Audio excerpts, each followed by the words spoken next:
नमस्ते। मैं राष्ट्र का ध्यान एक महत्वपूर्ण मुद्दे की तरफ आकृष्ट करना चाहती हूँ। मैं बंगाल से हूँ। मई महीने में नई सरकार चुनी गई है। चुने जाने के बाद ममता जी ने एक लक्ष्मी भांडो स्कीम लॉन्च किया है।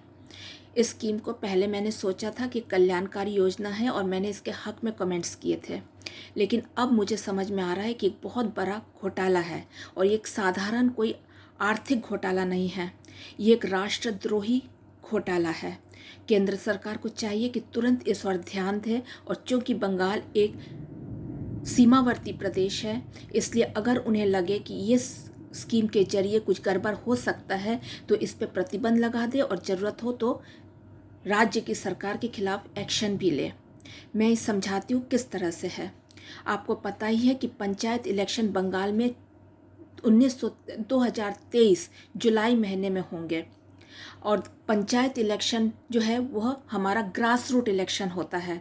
ज़मीनी स्तर पे जो रहता है, किसी भी पार्टी का काडर पंचायत इलेक्शन में ही समझ में आता है। ममता जी ने लक्ष्मी भांडो के जरिए जनरल कैटेगरी की महिलाओं को 500 रुपये और रिजर्व कैटेगरी की महिलाओं को 1000 रुपये देने का एक स्कीम लॉन्च किया है। इससे क्या हो रहा है, दिखने में लग रहा है सतह के ऊपर कि यह कल्याणकारी योजना है, लेकिन गौर से देखिए आप तो आपको समझ में आएगा कि ये स्कीम सिर्फ और सिर्फ काडार खरीदा जा रहा है। ज़मीन पे काडार को खरीद लिया जा रहा है।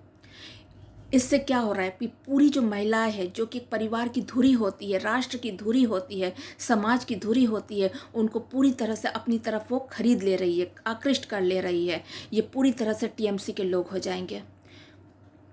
इनके एप्लीकेशंस, उन्हीं लोगों के एप्लीकेशंस को मान्यता दी जाएगी जो इनके काडार बनेंगे। जो नहीं बनेंगे शायद उनको किसी तरह से रिजेक्ट कर दिया जाए। ठीक यही काम मनरेगा के तहत जो जॉब कार्ड है उसमें सरपंच के प्रधान, ग्राम प्रधान की जो दस्तखत की बात है, उसमें भी इसी तरह का काम हो रहा है।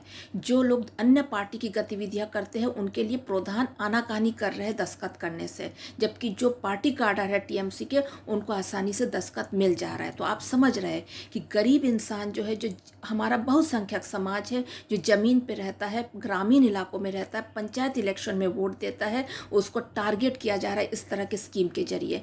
मनरेगा केंद्र सरकार की स्कीम है, लेकिन लक्ष्मी भांडो स्टेट गवर्नमेंट की स्कीम है।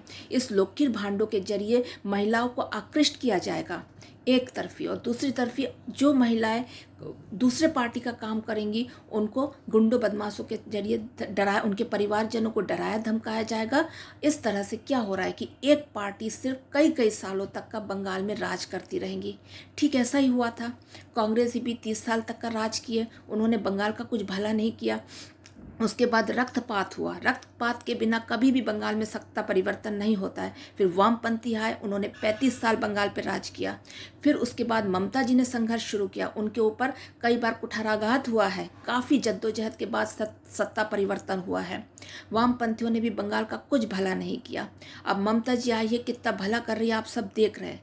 लेकिन अगर सोच लीजिए, वो सोचती है लक्ष्मी भांडो से पब्लिक का भला करेगी तो ठीक है, लेकिन हो क्या रहा है, बंगाल में ज़मीन पे हिंदू अल्पसंख्यक होते जा रहे हैं और मुसलमानों की जनसंख्या बढ़ती जा रही है। अगर इस तरह से इस तरह की सरकारें बनी रहती है जो मुस्लिम वोट को प्रलोभित करते रहते हैं, मुसलमानों का की तुष्टिकरण करते रहते हैं, और इनकी सत्ताएं अगर 30-30, 40-40 साल तक का चलती रहेंगी, तो बंगाल आखिरकार मुस्लिम बहुल हो जाएगा कश्मीर की तरह, और हिंदुस्तान से कट जाएगा, दिल्ली के अधीन नहीं रहेगा, या अखंड हिंदू राष्ट्र का हिस्सा नहीं रहेगा।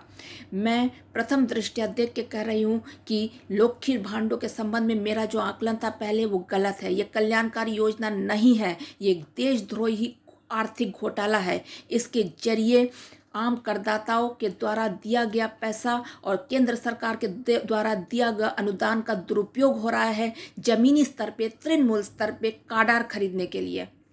ये एक तरफी वोट खरीदने का काम है।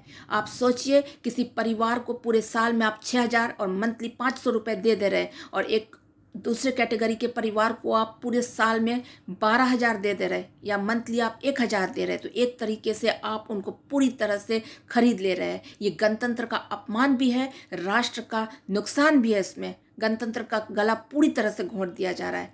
दूसरी तरफ इन्हीं के लोग गुंडे बदमाश घूमते रहते गांव खेलों में, जासूसी भी करते हैं, कौन टीएमसी कर रहा है, कौन गैर टीएमसी कर रहा है, इसकी पूरी जानकारी रहती है इनके ऊपर। और इनके गुंडे बदमाश इन महिलाओं के परिजनों को धमकाएंगे भी।